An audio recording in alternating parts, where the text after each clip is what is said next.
સાથે સાથ અત્યારે જે કમ્યુનિકેબલ એન્ડ વોટરબોર્ન ડિસીઝીસ અને કન્ટામિનેશન ના થાય એ બાબતનું કામગીરી ચાલી રહ્યા છે. એટલે પ્રાઇવેટ હોસ્પિટલથી પણ માહિતી મંગાવવાનું અમે શરૂ કરી દેવાનું છે, જેથી કરીને કયા એરિયામાં કેસીસ સ્પોરાડિક કેસીસ આવે છે એના બેસિસમાં કન્ટામિનેશન છે કે કેમ એ પણ ચેક કરવામાં આવશે. અને અત્યારે જે સેમ્પલ્સ લેવામાં આવી રહ્યા છે એમાં પણ સેમ્પલ્સથી વધારો કરવા માટે પણ આજે નિર્ણય લેવામાં આવ્યો છે. એટલે આવનારા દિવસોમાં હોસ્પિટલ્સ, આપણે હેલ્થ ડિપાર્ટમેન્ટ અને વોટર સપ્લાયઝ ડિપાર્ટમેન્ટની સંયુક્ત ઉપક્રમે આ કામગીરી થશે. જે ડ્રિંકિંગ વોટર કન્ટામિનેશનને પ્રિવેન્ટ કરવા માટે ખાસ ઝુંબેશ અત્યારે ચલાવવામાં આવી રહ્યા છે. એક બે જગ્યામાં કોન્ટ્રાક્ટરના લીધે કંઈ તૂટી પડ્યું હતું આજે સવારે, પણ એને પણ સુધારો કરવા માટે અને પગલાઓ લેવા માટે સૂચના આપી છે. સાથે સાથ આવનારા દિવસોમાં પાર્ક્સ એન્ડ ગાર્ડન્સ અને પબ્લિક સ્પેસીસને વધારવા માટે કન્સલ્ટન્ટ્સ પણ લેવાની પ્રક્રિયા ચાલુ થઈ છે.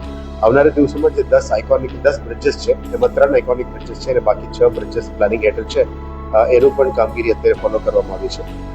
અને આજે જેટલા 41 લેક્સ જે કાર્યરત છે બીએમસી, આ સિવાય પણ લગભગ 60 તળાવો આપણે ધ્યાનમાં આવી છે જેમાં નોટિફિકેશન કરેલું નથી. એને પણ આઈડેન્ટિફાઈ કરીને સર્વે કરીને આવનારા દિવસોમાં ત્યાં પણ સાફ સફાઈનું કામ, દબાણ હટાવવાનું કામ અને એને લેક ફ્રન્ટ બનાવવાનું કામ એ પણ શરૂ કરવામાં આવશે.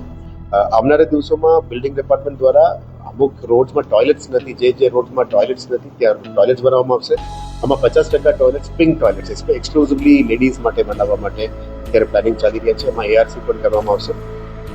એક લેબર ચોક, જે જગ્યામાં લેબર ઊભા છે સવારે ડ્યુટીમાં જવા માટે, ત્યાં લેબર ચોક એમને બેસવા માટે વ્યવસ્થા, થોડી સુવિધાઓ પણ આવનારા દિવસોમાં કરવા માટે નક્કી કર્યું છે. જે બીએમસીમાં એક મહત્વપૂર્ણ ઇમ્પોર્ટન્ટ છે વિજિલન્સ સેલ અને ક્વોલિટી કંટ્રોલ સેલની અભાવ છે, એને એક્ટિવેટ કરીને ભરતી કરવા માટે પણ નક્કી કરવામાં આવ્યું છે. અને આવનારા દિવસોમાં જે ડિપાર્ટમેન્ટમાં અભાવ છે તેમ કોન્ટ્રાક્ચર સ્ટાફ પણ કદાચ લેવાની જરૂરત પડે, કારણ કે એન્જિનિયરિંગ સ્ટાફની પણ અભાવ છે, ક્લર્કલ સ્ટાફની પણ અભાવ છે. કદાચ જરૂરત પડે તો જીએડીમાં કામગીરી શરૂ કરવાનું આવ્યું છે.